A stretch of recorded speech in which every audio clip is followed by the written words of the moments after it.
Question 2. Use implicit differentiation to differentiate sine to the minus 1 of x with respect to x.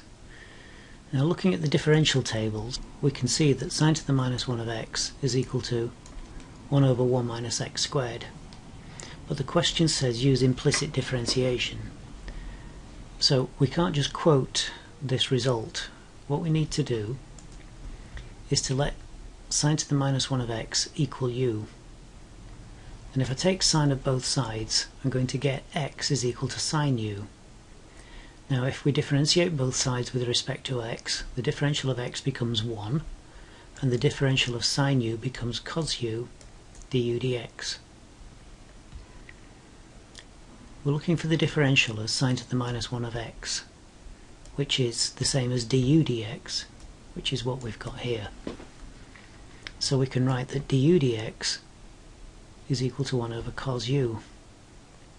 Now we know sine u is equal to x, but here we've got cos u.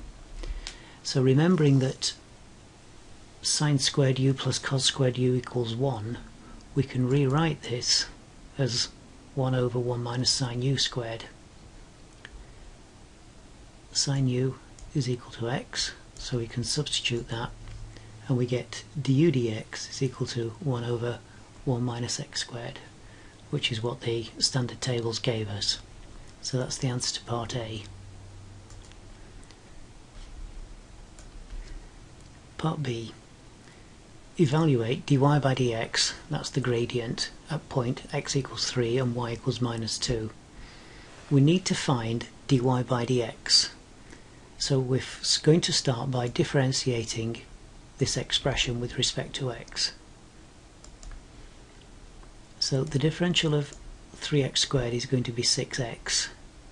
The differential of this term is going to be 4x times y plus dy by dx times 2x squared, and then the differential of this term is going to be 10y times dy by dx, and the differential of 11 will be 0 because that's a constant term. So we've got 6x 2x squared, which is that term there, times dy by dx, and then we've got y times the differential of that, which is 4x, times 10y dy by dx.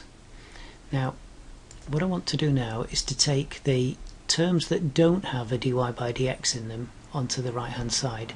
So that's 4xy and 6x. So if they go to the other side, they'll become minus. And then I'm going to take dy by dx outside of 2x squared plus 10y. And if I divide by that, I get 2x squared plus 10y. So now we're going to put the value of 3 in everywhere we have an x, which is there and there and there. And we're going to put minus 2 in everywhere we have a y, which is there and there. So we get minus 6 times 3 plus 4 times 3 times 2, because remember that's a minus 2 there, so the minus and that minus give me a plus. And then on the denominator we've got 2x squared, which is 2 times 3 squared, times 10y, and it's minus 2. 3 sixes are 18, 4 times 3 is 12, times 2 is 24, 3 squared is 9, times 2 is 18, 10 times 2 is 20.